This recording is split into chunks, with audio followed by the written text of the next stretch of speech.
to the Metabolic Classroom. I am Professor Ben Bickman, a biomedical scientist and professor of cell biology. Thank you for joining me today. This is a topic that has been a long time coming, especially for a fat scientist like me. To say that again, a scientist that studies fat tissue and adipose tissue, which is lipedema. That's the topic of the day, lipedema. This is one that I have been, probably more than any other singular topic over the past few years, been asked to discuss. And it took a little time for me to learn enough to really speak about it. Hopefully that's going to be helpful information. Today's episode is sponsored by Health Code Complete Meal. You've heard me talk about insulin resistance, of course, for years. It is the focus of my career. And you need to address insulin resistance by addressing your diet. The problem is we, of course, get very busy. We get stressed. We're tired. We have the best of intentions to eat well, but those fly out the window. Health Code Complete Meal Shake is an ideal, convenient way to make sure you're getting optimal nutrition without spiking your blood glucose. I helped formulate Health Code. It's available in two versions: original with whey, egg whites, and collagen. And now there is a dairy-free version that features a fermented protein that is 99% bioavailable. It is easily the most nutritionally complete meal replacement shake ever made. You can go try it now at the website Get Health. That is GETHLTH.com, and use the discount code BEN10 to get 10% off your first order. All right. Thank you to Health Code for sponsoring the episode. So let's unpack today's topic, namely lipedema. Before I dive into lipedema, the disorder, I want to, it really is essential for you to have a better understanding of fat tissue. So let's take a little time to go over a little primer on adipose tissue. When you think about adipose tissue, very commonly, and indeed the only thing you've really heard me talk about, is the fat cell itself. But the actual adipose tissue is composed of a lot of other things. So I want to first start out, as we basically cover the more foundational information of fat tissue, by talking about adipocyte structure. So each fat cell, each adipocyte, adipose tissue made up of little adipocytes, or fat tissue made up of little fat cells, primarily consists of a large cell, a fat cell, that is basically one big lipid droplet, or one big fatty bubble. And then any other parts of the cell, like the nucleus or the mitochondria, there's so little of it, but it's all just kind of pushed up to the edge. I mean, literally pushed up against the edge of the cell. So when you look at the fat cell under a microscope, like we're doing all the time in my lab, you just see this big, like, blank space. It looks just like a big bubble.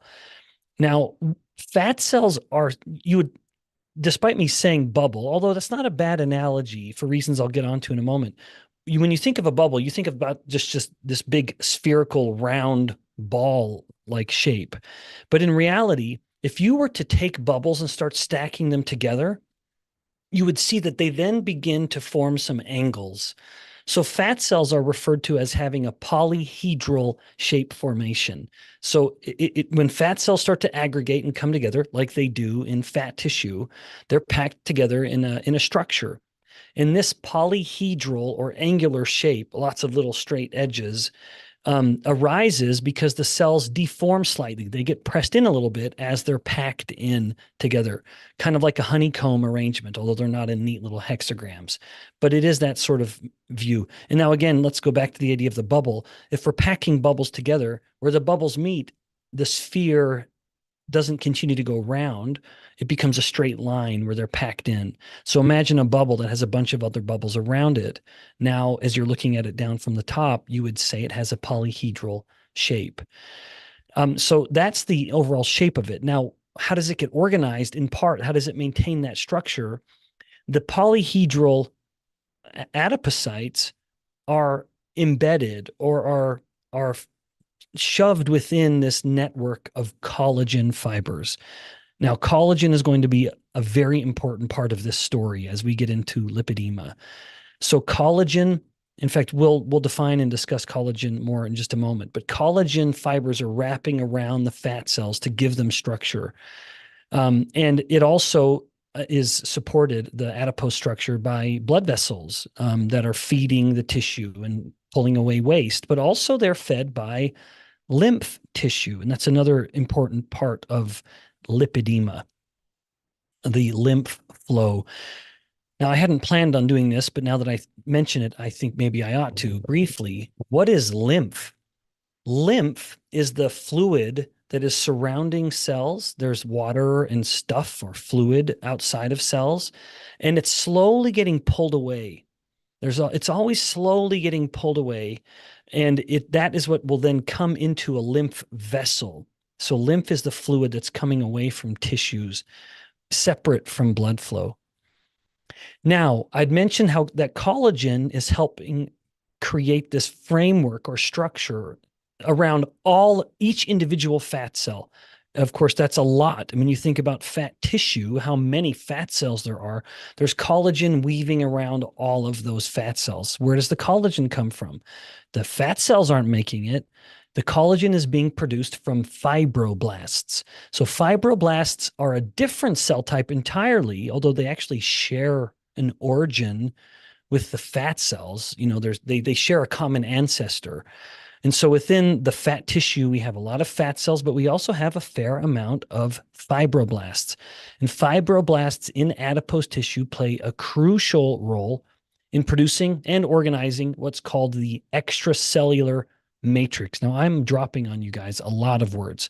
The extracellular matrix is basically just the term for all of the framework around cells, including collagen. Collagen, indeed, is the main part of the extracellular matrix. In adipose tissue, fibroblasts contribute to the tissue's ability to expand and contract, which is, of course, essential for fat storage and mobilization.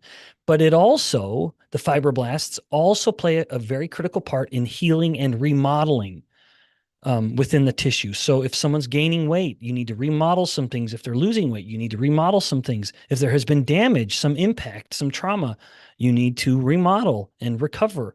You need to build the structure back. You need to repair the blood vessels, etc.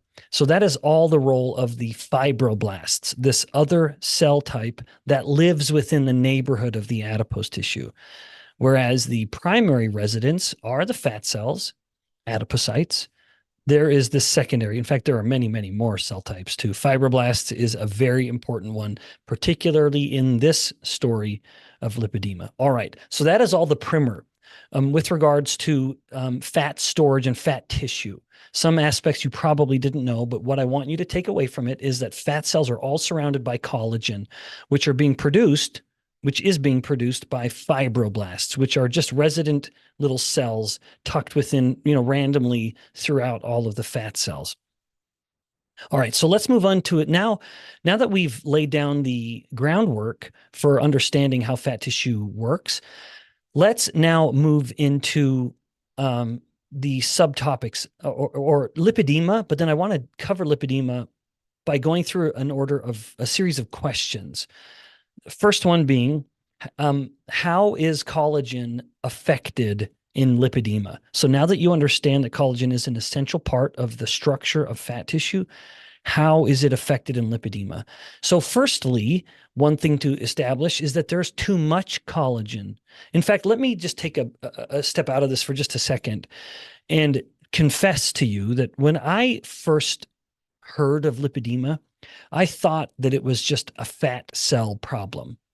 Lipedema is this altered storage of fat tissue where an individual, overwhelmingly a female, although we're going to get more into the specifics of lipedema in a moment, they're storing fat in a way that is really painful. It's a very uncomfortable and very hard, rigid type of fat. Whereas normally, particularly in women who have more subcutaneous fat, something we've discussed previously, but fat stored just beneath the skin, usually it's very squishy. You can pinch it and jiggle it.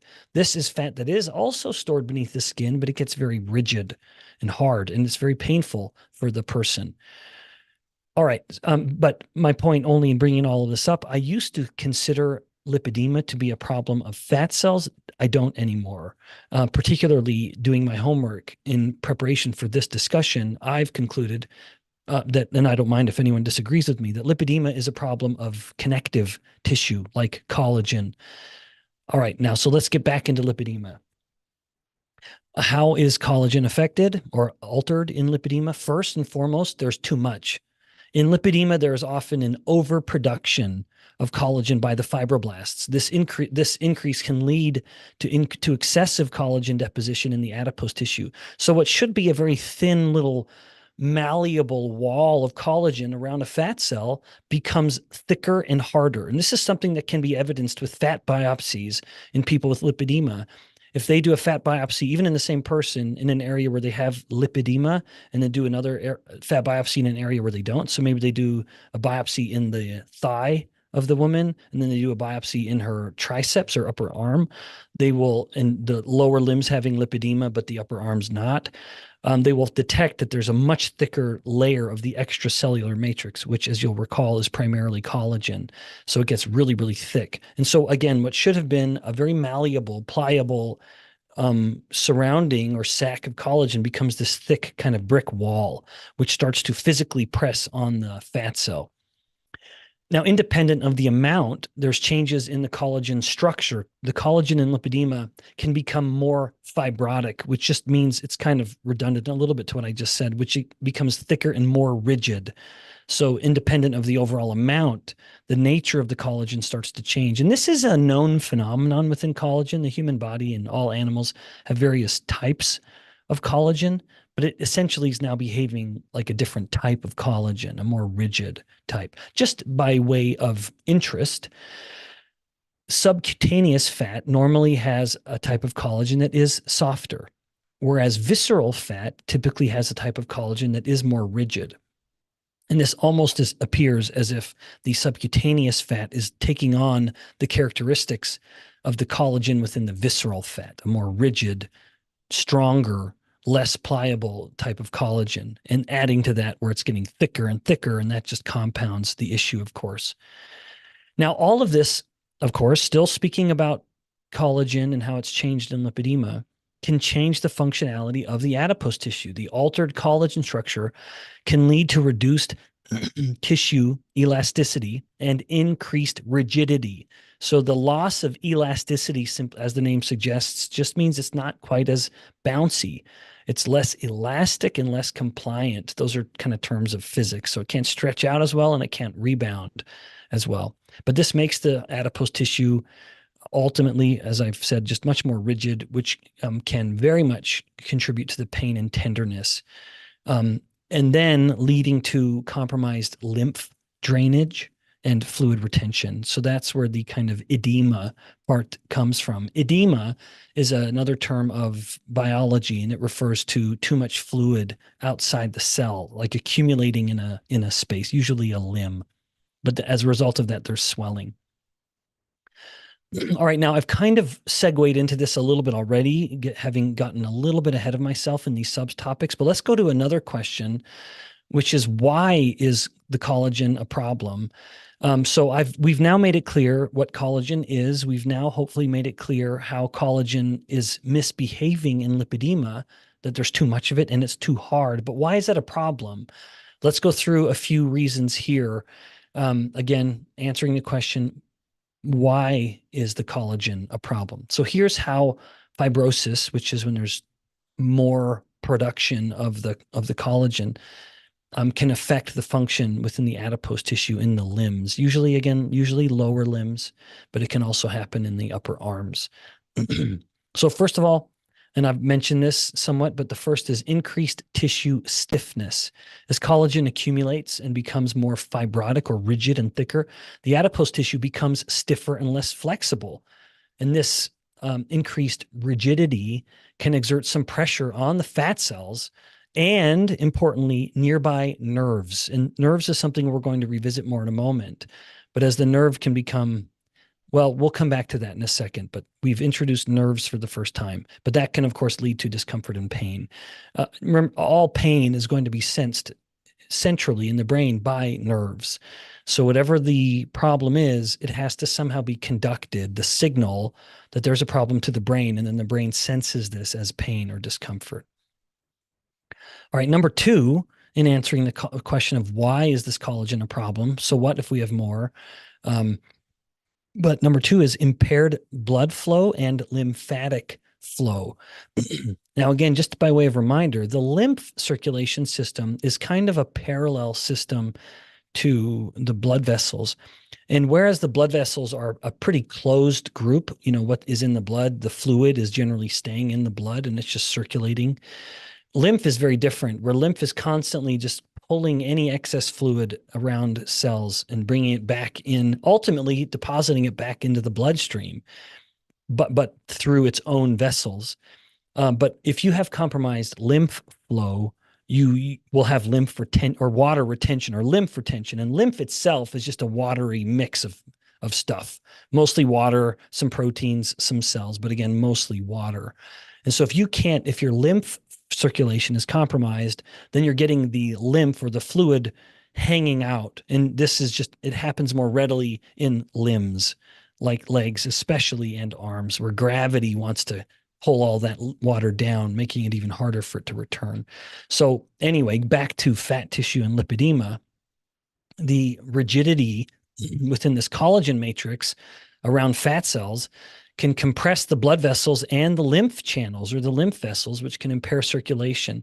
The reduced blood flow can lead to ischemia, which is basically the cells start to suffocate. They are not getting enough oxygen, which itself can cause pain, but also the impaired lymph drainage can cause lymphedema, which is just a classic word for just you have fluid in your limbs. Your limbs are swollen. And that will lead to swelling, of course, and inflammation, which, as we'll get to in a moment when we talk more explicitly about the pain, but that will lead to pain. Inflammation enhances the sensitivity to pain signals. Now, I'd mentioned the nerve compression a moment ago, and let's just revisit that now. The fibrotic and stiffened fat tissue can compress and even entrap nerves within the adipose tissue. And that nerve compression, literally a nerve coming through it used to be a very squishy, pliable space. Now it's rigid. So if there's a movement, it can start to pinch off, but that can result in pain, which can very readily become chronic and significantly affect quality of life. Another part about why the collagen is a problem is the inflammatory responses, the altered tissue environment within this fibrotic tissue with impaired dynamics of the fluid, with blood or circulation in the blood system and in the lymph system. It can foster inflammatory responses, and chronic inflammation can be a source of pain, not only because some of the inflammatory mediators directly stimulate pain on nerve endings, but also, as I mentioned, it enhances the sensitivity to pain signals. And so this is very much playing into how why often the woman or the individual experiencing lipedema, why it hurts so much and why it does affect their quality of life so much. And then lastly, why is the collagen a problem? As you have started to wall off a cell and compromise blood flow and lymph drainage, and also just created this rigid structure, the mechanical stress exerted on the adipocyte by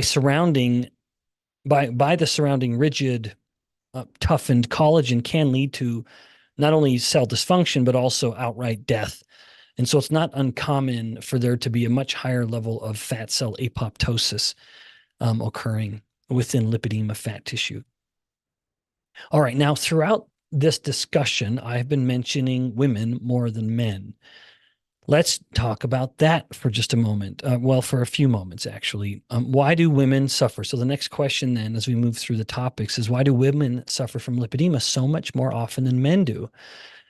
There are some estimates, just by way of statistics, that lipedema affects as almost a little over 10% of all women.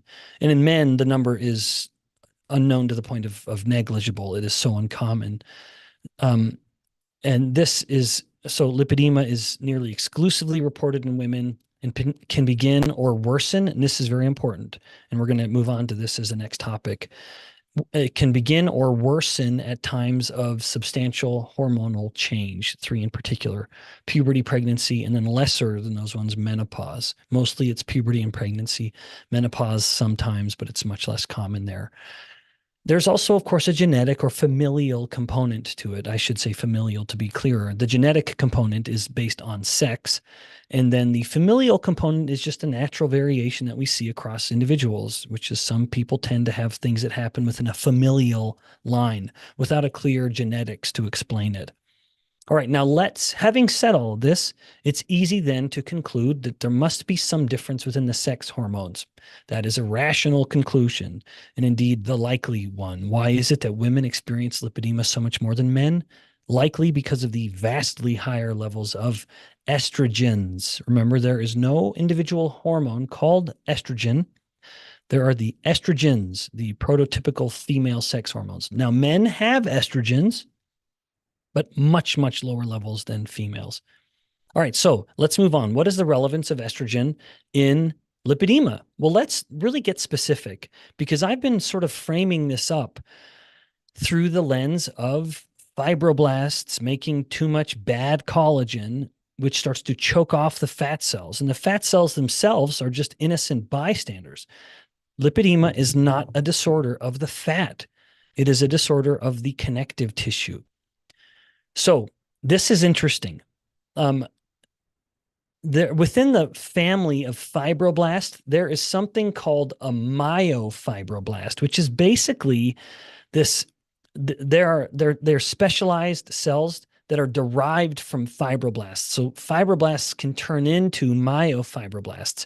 And the difference among a few other things is that they are much more aggressive in their production of collagen, and thus really contribute to a tissue that becomes fibrotic, or sometimes we would say scarred. So where there's a lot more fibrosis occurring, this much heavier production and thicker collagen, usually myofibroblasts are responsible for that. Well, wouldn't you know it, estrogen can influence and increase the differentiation or the activation of converting fibroblasts into myofibroblasts. And so in those who have this familial predisposition, when the young woman starts to go through puberty and she has this substantial increase in estrogens, it's no surprise that now things start to happen. Basically, then the estrogens are stimulating this conversion of benign and content fibroblasts producing a benign and normal amount of collagen into much more, in this case, I mean, aggressive, but in this case, more sinister myofibroblasts producing a much more aggressive, in this case, sinister form of collagen and amount of collagen. And this conversion from happy fibroblast to aggressive myofibroblast with the change in collagen production is generally thought to be mediated through this particular pathway that estrogens activate, namely TGF-beta, tissue growth factor beta. And this is a potential area of therapy then. Although TGF-beta is involved in a lot of processes, but there are some trials exploring the regulation of TGF-beta as a therapy for lipedema. So again, just to wrap that thought up, estrogens induce the activation or the conversion from fibroblasts into myofibroblasts. Also, just a little more on that. Estrogens, the effect on fibroblasts and myofibroblast activity can really vary depending on the tissue. But this explains some of why this can happen at all. But for example, in reproductive tissues like the uterus, estrogen's effects are very pronounced in regulating fibroblast function. It's just including like stimulating the growth of fibroids, which is a lot of collagen, too much extracellular matrix. So that's where the estrogens are playing its part well. Normally, stimulating fibroblast activity in a tissue like the uterus, but there is an influence in non-reproductive tissues like skin and lungs. Estrogens also play a role there. And again, in the case of the fat tissue in lipedema, it's just simply something that's gone too far. Now, to complicate things even a little more and to introduce a bit why men can experience this despite having fantastically lower levels of estrogens, it is now a problem potentially within the fat cell itself. So we have discussed before how fat cells express an enzyme called aromatase. And aromatase is responsible for the conversion of androgens, like testosterone, into estrogens, like the ones we've been talking about. And so in this instance, where a woman, if you measure her circulating levels of estrogens, they may be normal. But if you were to look and drill down, or that's a kind of gruesome way of saying it, take a biopsy of her lipedema fat tissue, it could be that her fat cells have a much, much higher level of aromatase. So as androgens like testosterone are flowing through, the fat cells pull it in and release it as estrogens, but it's only having a local effect. This is something within the realm of endocrinology called a paracrine effect. So if you have a woman who has more fat tissue that is overexpressing or expressing an unusually high amount of aromatase, it could be that her fat tissue is making too much estrogens, which don't get into general circulation, but are sufficient to activate the fibroblast, which is right next door. That's where the paracrine phenomenon comes into play. So you have one fat cell making a lot of estrogens, and it's releasing the estrogens, and it just goes next door and stimulates the fibroblast, converting it into a myofibroblast and telling it just to continue to pump out thicker collagen, contributing ultimately, of course, to lipedema. So I believe that's a relevant part of this, that disconnects blood estrogen levels from lipedema, but increases, but still keeps the focus on estrogens, but now only at the level of the fat tissue, where the fat tissue itself is making a lot of estrogens, but it's kind of staying within the neighborhood, and it's stimulating other cells within the neighborhood, namely, in this case, the fibroblasts. Now, independent of estrogen levels, it could be a difference in expression of estrogen receptors.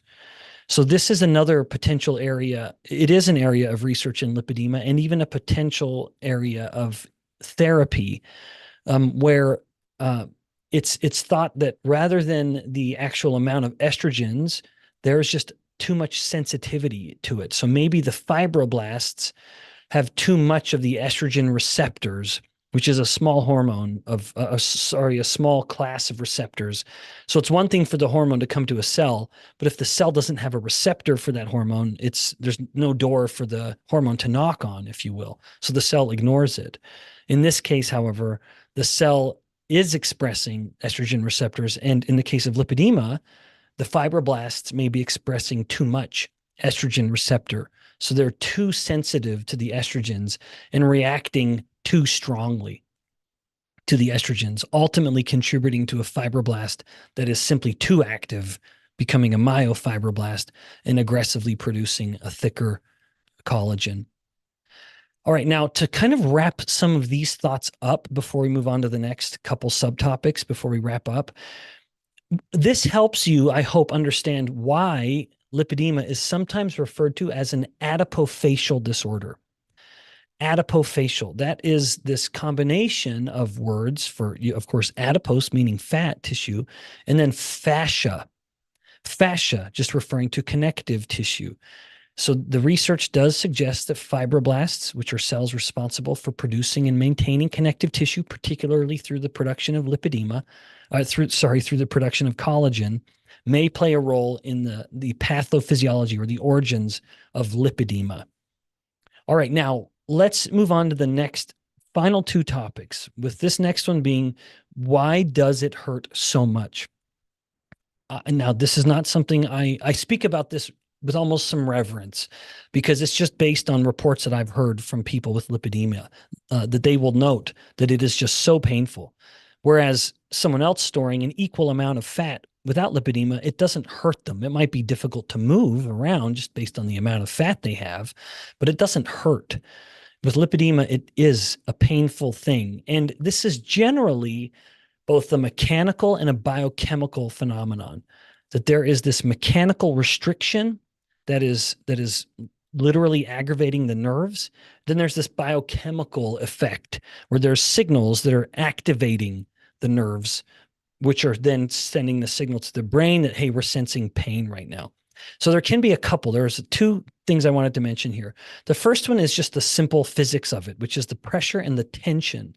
The fibrosis and the excess and the fat kind of pushing against its restraints can create a physical pressure on the tissue near in that area, including nerves that are innervating. We have nerves everywhere, of course. The nerves are kind of caught between these two hard rocks, if you will, and the pressure can directly stimulate the nerve fibers. This would be this pressure-induced stimulus. That's one of the ways to activate a nerve. And that will be sensed, that will be relayed back to the brain as a pain sensation.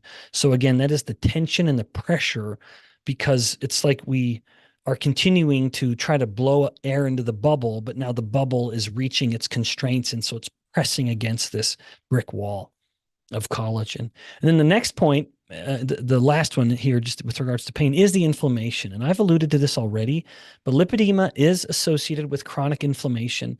This is largely coming from the fat cells themselves and other nearby cells like fibroblasts, like macrophages, which is another cell type in the fat tissue that I've not invoked at all. But inflammatory cells within the kind of constrained, tense fat tissue they're releasing cytokines and other chemical mediators, one like, for example, called substance P and prostacyclins. And these not only can directly stimulate the sensation of pain, but it also enhances the sensitivity to the signal. So it's one thing to say, hey, here's a pain signal. It's a pain signal that should be sensed at a 5. But then there are other signals that amplify that up. And then it turns what should have been a 5 pain signal up to an 8 or a 9 out of 10. So those are some of the main reasons. Again, I like to look at that as a mechanical sources of pain with the pressure and the tension, and biochemical pathways activating pain through the inflammation and similar mediators. All right. Now, the last part of this is, what can you do about it? This is, of course, what anyone with lipedema wants to know. I really hope that my paradigm has been helpful to shift the view away from a fat-centric paradigm, which is not, I'm not happy doing so. I like to just talk about fat tissue or fat cells, but we don't have to leave the fat tissue to understand lipedema, but it's rather connective tissue and collagen and a different cell type entirely, namely fibroblasts. So the kind of conventional therapies are, and anyone with lipedema, would be laughing at me for discussing these so readily, because they know how maybe short-lived the alleviation of pain is. But the first one is compression therapy. This is basically just a way to try to do anything you can to help the fluid get out of the limb. As the lymph drainage and circulation becomes compromised, as the collagen becomes ever more rigid and fibrotic, if you can keep it compressed, you just make it easier for the fluid to return. So this would be the same thing like these compression socks, these sleeves down the leg that you would use with just normal edema, the accumulation of fluid. Another intervention is manual lymphatic drainage. This is basically just massage. But of course, that can be really painful. Just the physical touching of the limb can be very, very painful. So I don't state this lightly, but it is a therapy where it is this massage with an elevated limb, just trying to get the lymph to return and reduce some of the swelling in that area. And physical therapy just to improve mobility and to open up flow with drainage and blood flow. Vibration therapy is one that has been used before. It's thought to, so this could be something as benign as like standing on a vibration plate. But vibration is thought to stimulate the muscle to contract and relax, of course, and that helps activate this process of helping remove fluid from a limb, particularly the legs, of course. Ultrasound therapy, particularly low intensity pulse ultrasound, LIPUS. That's a type of ultrasound therapy that uses acoustic waves, so a vibration.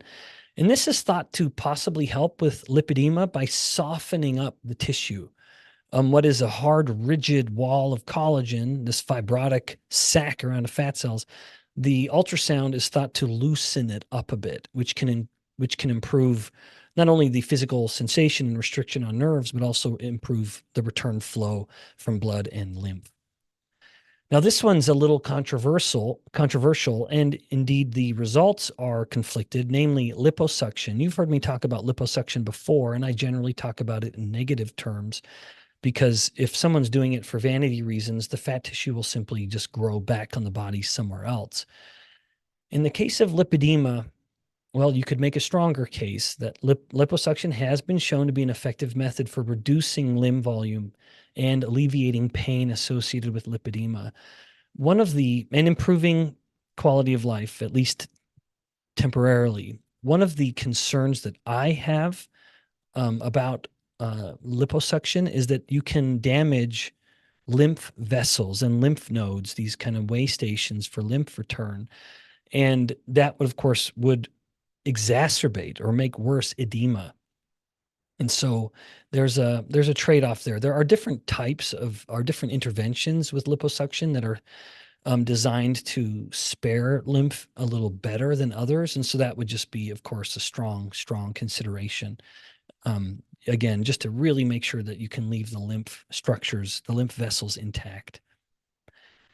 Now, what I haven't mentioned is weight loss, of course. Anyone with lipedema, I'm ready for you to roll your eyes at me because you would be so tired of hearing that. Right. But I want to, of course, show my own view on that. Naturally, if there's something you can do to shrink the fat cells, you are easing up the pressure, at least somewhat. But of course, weight loss is not easy, and the fat cells in lipedema appear to be a little more stubborn than normal fat cells. And that could be a result of the altered blood flow, frankly. They're just not getting as much of the signal to break down. So here, when it comes to the dietary interventions, classically, of course, everyone would just say, eat less, exercise more. That's purely thermodynamics and just cut your calories. Well, yes, calorie cutting can work. Or to say that another way, long-term starvation can work, but it's always short-lived, which is why I never advocate that style. But just to show you that not all calories are created equal, I want to share with you a paper that was just published a few weeks ago as we record this in March. Is that right? No, April of 2024. A paper was just published. The title of it is Effect of a Low Carbohydrate Diet on Pain and Quality of Life in Female Patients with Lipedema, a randomized controlled trial. That's very important. This is the last name of the first author is Lundanes, Lundanes, in the journal Obesity in 2024. So they took 70 women with confirmed lipedema. Average age was 47 years old, average BMI 37, so high. So these were very overweight women. And they put them both on low-calorie diets, but one was very low carb and the other one was higher carb, lower fat. Interesting. So if all calories were equal, there should be no difference between them, right? And that was not the case. The low carb diet had almost 3 times more fat loss over the 8 weeks of this study, over 3 times greater loss. And they had an almost 4 times greater reduction in pain as measured through a host of surveys. And they did a bunch of quality of life surveys.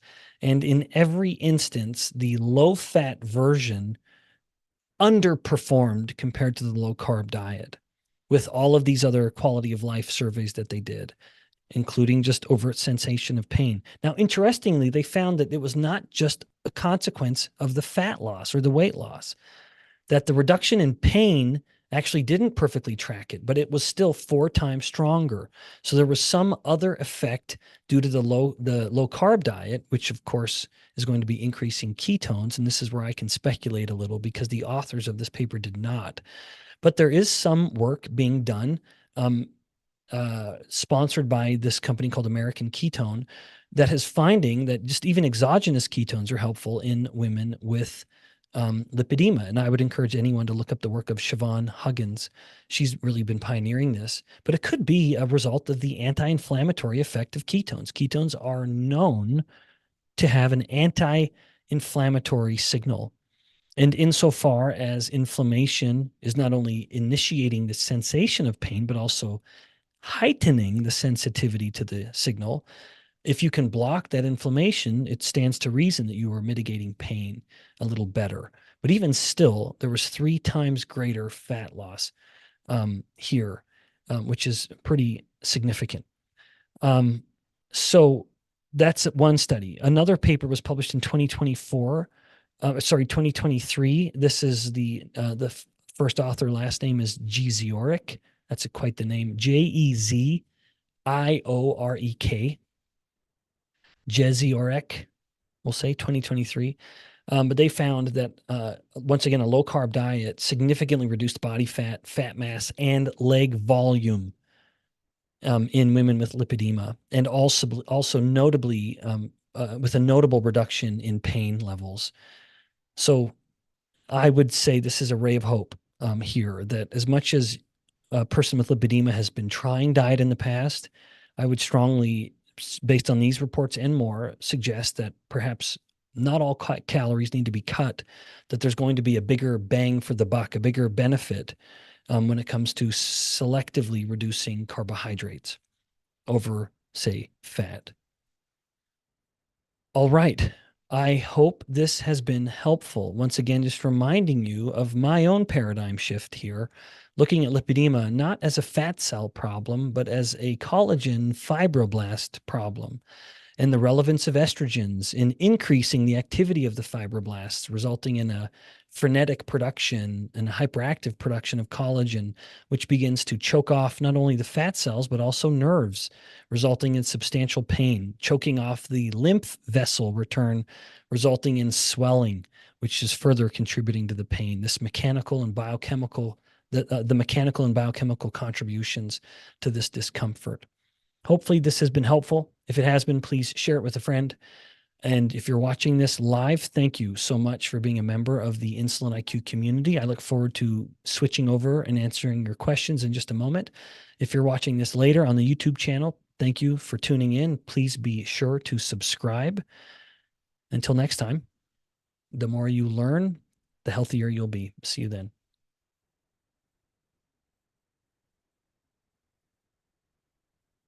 All right.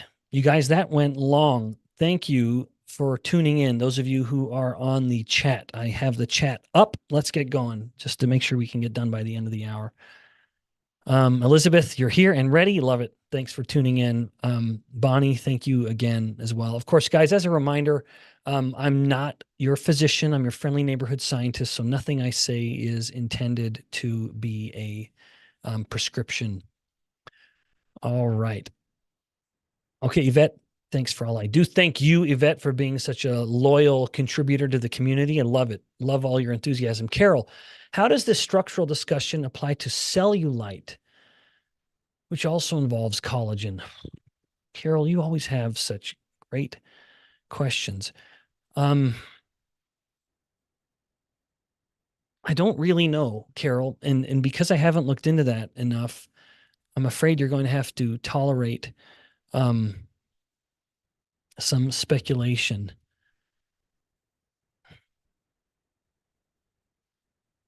Okay, well, I think there is clearly a collagen problem in cellulite, but what I suspect is that's happening, is what's happening is not only is we have a difference with appearance, which does suggest that there's a difference overall, where cellulite has that kind of dimpled or lumpy skin. It's generally thought to be fat bulging up in, like, collagen is forming and it's resulting in the fat pushing up and out rather than the fat cells being surrounded by these hard little sacs of collagen. But still collagen being a part of it. So the collagen, the connective tissue wrapping around fat tissue and like bulging it upwards against the skin. And of course, it's much more common in women and even in men. So there's less of an overt estrogen effect to it. And of course, lipedema is how I described it earlier. Anyway, Carol, some of what I'm saying I know is true, and some of what I'm saying is a little speculation. Julia, can you loop through the hormonal triggers for that? Julia, I'm not sure what you're talking about, but let's go look at your next comments and maybe that'll help me. Do you know anyone who is able to reverse it? It's a big part of the immune system, isn't it? So you're talking about lipedema. I've not known someone who's been able to reverse it. It's only a matter of improving it, as far as I've ever seen. And that's through some of the interventions that we've discussed. And again, if you guys aren't already familiar with Siobhan Huggins, she really is a person I even chatted with a little bit to get a little more informed on this subject. The Kingdom Way keto to carnivore. Is there a familial pattern to lipedema? And is there a relationship between one family member mother and uterine fibroids and another lipedema in legs? Oh man, you guys are really asking some great questions here. So there is a familial pattern to it. So let's just stick within the realm of lipedema. If mom had lipedema, it is just simply more likely that daughters will have lipedema. But if mom had a uterine fibroid, which is a collagen problem, does that increase lipedema? I don't think it would. Um, I don't think it would, but I'm not sure. Let me see if I can find anything really quick with a quick PubMed search. 'Cause that's a good question. I want to reward it with as thorough an answer as I can.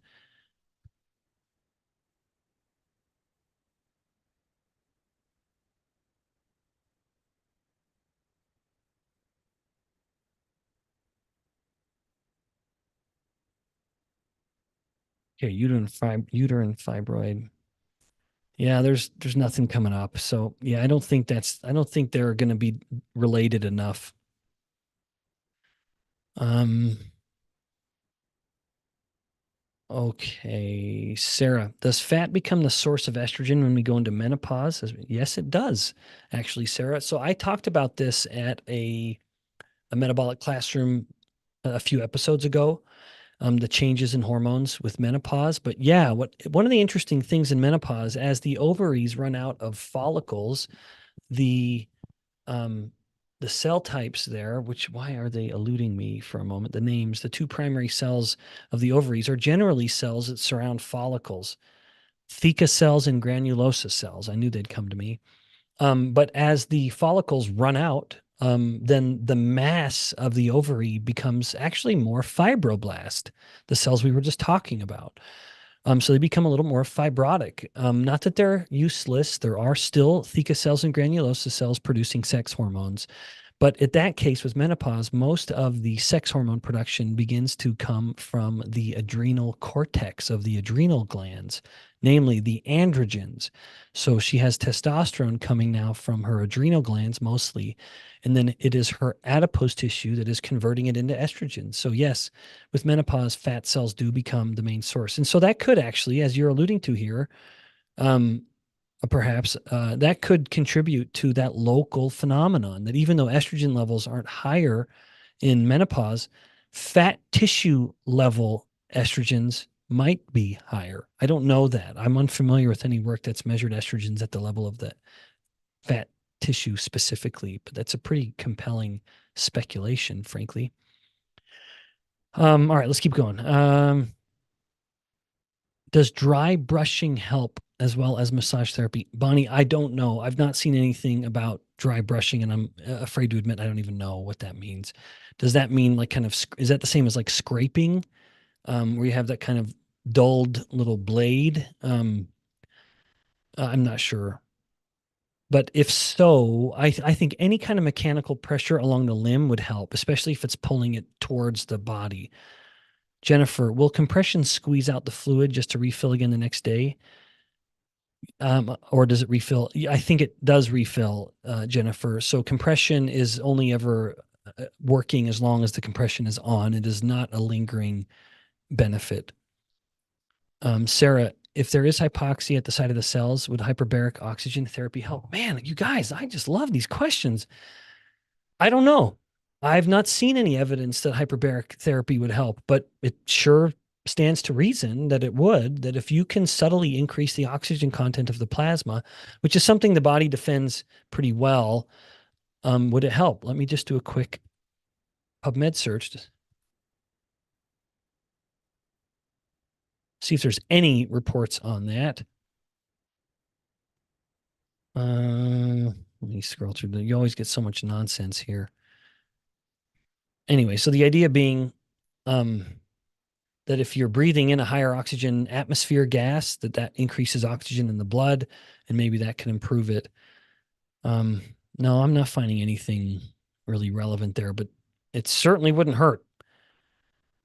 Is there any link between lipedema and Alzheimer's disease? No, none that I'm aware of, thankfully. I think I understood that lipedema fat and visceral fat are both more rigid and have thicker collagen. Yes. How can we lose visceral but not lipedema? Right. Well, yeah, sorry. Leah, that's a great question. While there are similarities in the nature of the collagen, it is not the same magnitude. That the collagen around the fat cells of the visceral space is a little more rigid collagen, but it's still really thin. And the difference, of course, with lipedema is that it is more rigid and it's really thick. So there are still some substantial differences. Moreover, visceral adipose is simply a very different type of adipose, and it has a very different innervation. That is a type of fat that wants to be burned very, very quickly. It undergoes lipolysis very, very readily. Okay, Julia, the only time my tissue decreased visibly was walking 2 hours a day for 190 days. My gosh, wow, that's a lot of walking, but interesting to note. And I bet it would be just a part of the improved blood flow and the lymph, um, what's that called? The muscle pump. When the muscle contracts and relaxes, it helps with with blood and lymph return. It's kind of pushing and pumping it up, and then the valves kind of only go one way. So every time you're contracting and relaxing the muscle, it's moving fluid back up. So I could see how that would help. Sarah, we do see growth that must be cells, adipose tissue growth. Yeah, so I think you're talking about lipedema. Yeah, I mean, lipedema can still have growth, but I believe there would come a point where the structure of the collagen matrix is such that it would prevent further growth. And indeed, if there's still a signal to keep growing, that would become very, very uncomfortable. Carly, love to hear the ketones may be helpful. Yeah, so I saw a talk that Siobhan gave at the Las Vegas event last month, actually showing her data, and I hope they're going to publish it soon. Pam, how to confirm if it's lipedema? Pam, I'd actually intended to include, I had it on one version of my script. How do you know if someone has lipedema? Let me just see if I can find that as I'm scrolling through my page here. One of the problems with lipedema is that it's thought to be very undiagnosed. So some of the things were the symmetrical fat distribution, which is not uncommon, where what you have on one side of the body is what you have on the other. But pain and tenderness, normally, if you sort of squish into fat, it shouldn't hurt. If it does, that is a sign. And then the edema, so the limb is going to be generally pretty swollen, but also easy bruising can be a part of it. And that's because of the change in fibroblasts and inflammation in the area where the blood vessels are just much more fragile and have a harder time sealing and healing. Do you recommend against supplementation of collagen?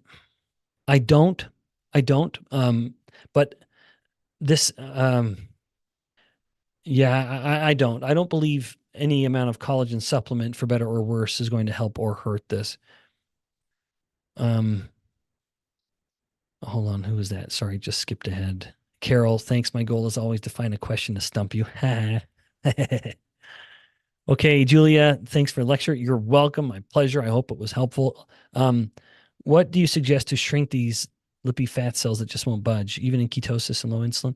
Well, yeah, I mean, Elizabeth, one of the reasons I wanted to share those studies in particular is to show you that lowering insulin is, in my view, the absolute superior strategy.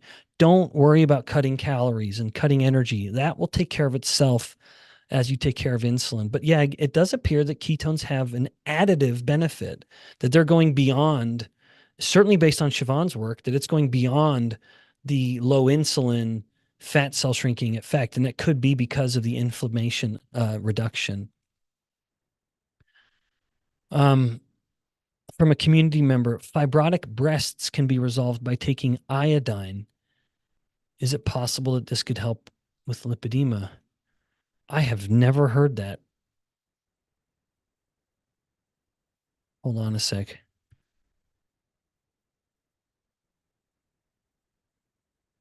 How would iodine help? Maybe because it would increase or help with thyroid hormone production. That's the only thing I'm aware of with iodine being relevant, is that you need to have iodine for thyroid um, production. Maybe thyroid levels would influence this. Um, let's see if I can find any hits on this.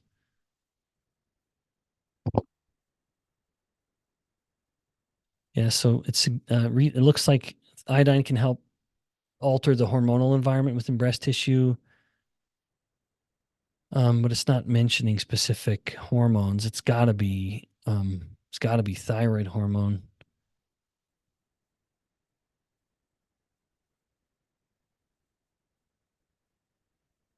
Let's see if there's any hits with lipedema and iodine.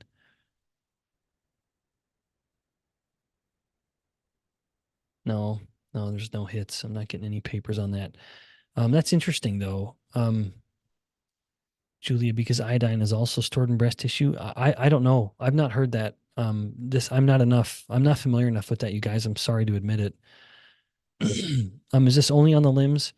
Um, no, I mean technically it can happen anywhere. It's just you wouldn't have the lipedema can happen anywhere with the hardening of the collagen. Um, but you wouldn't have the edema. You only have edema generally. I should be careful. Usually it's in limbs. There can be instances like actually um, low thyroid hormone disorders where you do get edema on the face, or kidney problems where you see it more on the face. But typically edema is just going to be the limbs. So you could still have the aberrant collagen production around fat cells anywhere, including the lower part of the abdomen, like you say. But that would be just less common. Okay, guys, I've got to sign off for my next appointment. I hope this was helpful. I really do. In fact, in all humility, this was a humbling topic because lipedema is not something I've classically been familiar with. And you guys can laugh along with me. This is a topic that people feel very strongly about, um, where I have had people be very heated in their accusing me of ignoring lipedema, where as if that was like a personal insult. But it was just because I've not really been able to take the time to get very familiar with it. But I hope my paradigm has been helpful. Which is again basically just this is a connective tissue problem. This is a collagen problem, and some of the therapies include this focusing on estrogen receptor blockers, like that are used for certain breast cancers, where you're just blocking the effect of estrogens. But of course, it's very complicated, very poorly understood, which of course makes people with lipedema all the more frustrated, which I totally understand. All right. What is the topic we're doing next week? Let me just tell you guys to tee it up. We are going to do salt and cardiometabolic function. That's going to be May 1. That is the next one, next time we meet, May 1st. I'll see you then. Thanks, everybody.